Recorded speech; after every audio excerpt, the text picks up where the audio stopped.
30 teams in 30 days. We got the Dallas Mavericks today. Mavericks hoping to find co-star for Luka Doncic. With the departure of Jalen Brunson, how will the Mavs' new additions play alongside superstar Luka Doncic? Usually, I'd be a little hesitant using the superstar title against alongside such a young player. But let's be honest with ourselves, guys. Luka's the real fucking deal. Yeah, man. That Luka special's it's different.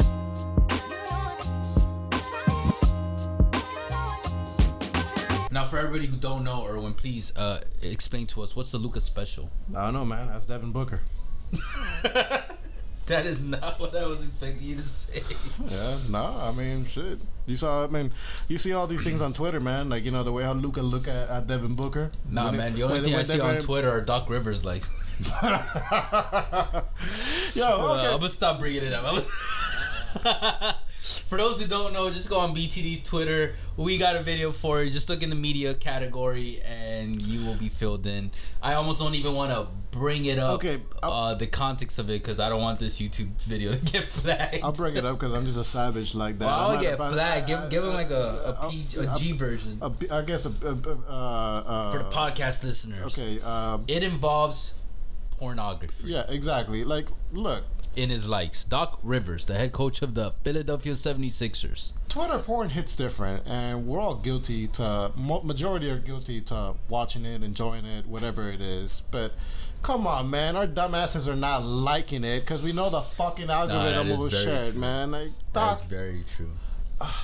Fun fact: one time I was interning for a marketing company, and we found out that they gave us their socials and their likes on Twitter, or I think it was Twitter, showed pornography as well.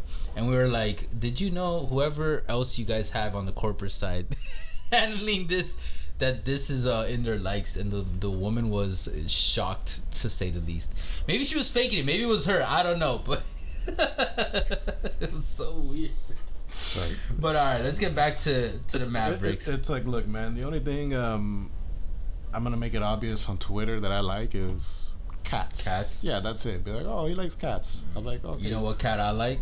What? The key addition of Christian Wood, because that's a talented cat right there. Yeah, okay. I also like JaVale McGee. He's a good cat right there. His mom's hot. Very noticeable role player.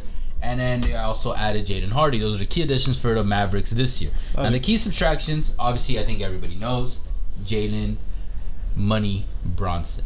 That's his new nickname now. he went on to leave the Mavs to create the number one franchise. By number one, I mean the most highly valued franchise in the NBA, and that's a fact, guys. So look it up. Somehow, some way, the New York Knicks have still been the number one most valuable franchise in the NBA. I don't know how. I want answers, but they are. Yeah, with James Dolan being the worst owner in the NBA. Yeah, but now they got the GOAT, Brunson, so we'll see how that goes. Look, so one thing I do want to bring up in the article, it was a given that Jalen Brunson was going to leave. Yeah. Ever since Tom bring up Brunson real quick. All right, for the last season, bring up Brunson was stellar in the postseason. Yeah.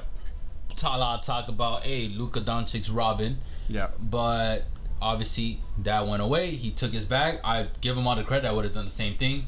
But even then, when I said, they were ahead of schedule last season. They were ahead of schedule, man. But I think what makes it worse when it comes to Brunson is that he was a point guard that meshed well with Luka. But the bad thing about it is small guy. No. Man, what's your thing about small guys, man? Is it because you're a small guy? In the NBA, it counts for something. Okay. What were you going to say? Okay, man, if you were a chick, man, you'd be the type of chicks that would be like, yo, if you're not 6'5" or higher, don't even bother swiping right. Yeah, someone's salty. Yeah, I guess so, man. So what were you going to say? Anyways, look, what makes it worse without Brunson is two things. This guy was entering his prime.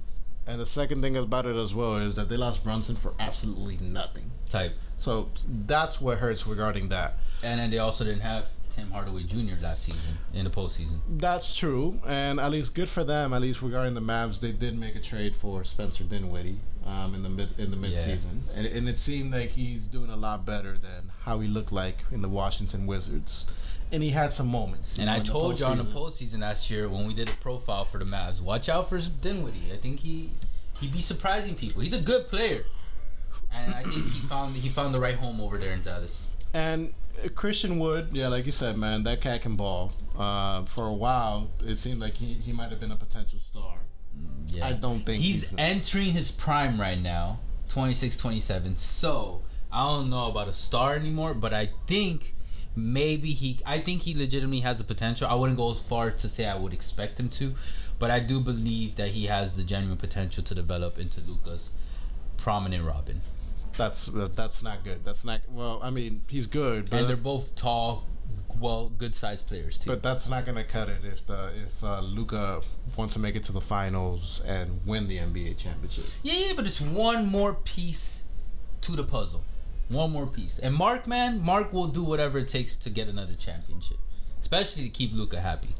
I would hope so, man, because look, wow, they made a very big step. They overachieved. They got ahead of a schedule, and they made it to the conference finals. If they don't find that second star, that second piece to Luka's number one, that's gonna be they keep wasting his years. That's gonna be their peak, making it to the conference finals. It reminds me of fucking LeBron on the Cavs to a lesser extent. Pre-Miami. Okay, I see what you mean, but it just reminds me of that. Like, they wasted LeBron's beautiful 7 years of his young athleticism. 7 years.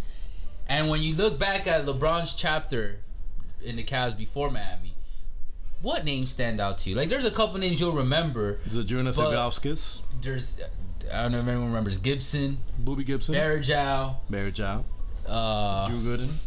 There you go. Mo Will made an all-star. His only all-star appearance. And it's just like, but even when you name those names, nobody that like, oh shit, that was a key Robin, or even a key, a respectable player that could play alongside LeBron. It wasn't until he went to the Heat and he got Wade and obviously Bosh, and then after he went to the Heat, moving forward, he learned his lesson. He's like, I'm only going to teams that give me respectable players to play alongside with. You know what I mean? Yeah, Kyrie, Kevin Love. Yeah, Davis. Westbrook, if you want to throw him in there. Alex Caruso. Facts.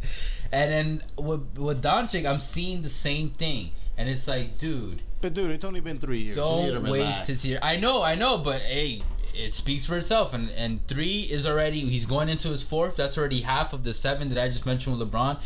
If I'm Mark Cuban and he's got the money, and I know he's a busy man, but just throw the money, bro. Just fucking throw the money. All right, man. But go into the tax. Who cares? Okay, but there's nobody out. Pay that luxury tax. But there's nobody out there in free agency last year. There's nobody out there.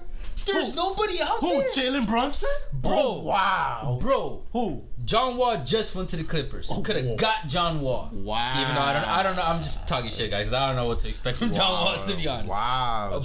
John figure something out. There's always something to figure out, and bro, something could have been figured out. Okay, bro, you just can't be like in 2K, be like, hey, you know what, man? Let me just turn off, them denying trades, and just not give a fuck. Hey, you know what? Give me KD. Bro, if I'm Mark Cuban, I'd walk into trade negotiations.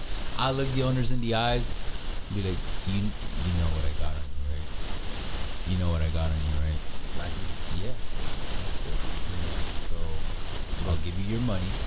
I'm not gonna underpay you. Look, the only person you're gonna say yes. You know what I got on you. And that's it. He's a shark, bro. He's a shark. It's time to be a shark. Yeah, exactly. But okay, let's go shark over here, shark away. What's your ceiling and expectation of the Mavs? Ceiling, conference finals appearance. I think yes. And look, if we're gonna keep the LeBron comparison, or if I'm gonna keep the LeBron comparison, LeBron made the finals in his 4th year. It was kind of a little bit of fluke. Maybe Luka does the same thing. I don't know, because he was ahead of schedule. Maybe they stay ahead of schedule, and maybe that becomes the new schedule instead of taking 3 steps forward, 2 steps forward, 3 steps back. No, we'll see. Expectation, second round exit. Ceiling would be like you said, expectation safe for me though. Conference finals, but. Guys, let us know in the comments what you guys think. And I do think he's going to be a front runner for the MVP this season. Top 3. That's why I'm pretty high on Luka right now. Top 3 at the very minimum. Guys, let us know in the comments what you guys think. Hey, you guys think Luka's going to ascend and get to the... Yeah, and we'll catch you guys next time. Tell them the end it. Anyways, guys, appreciate all the love and the hate. You guys already know. Facebook, Twitter, TikTok, Instagram, all podcast streaming platforms. We'll catch you guys soon. For now, Take later. care.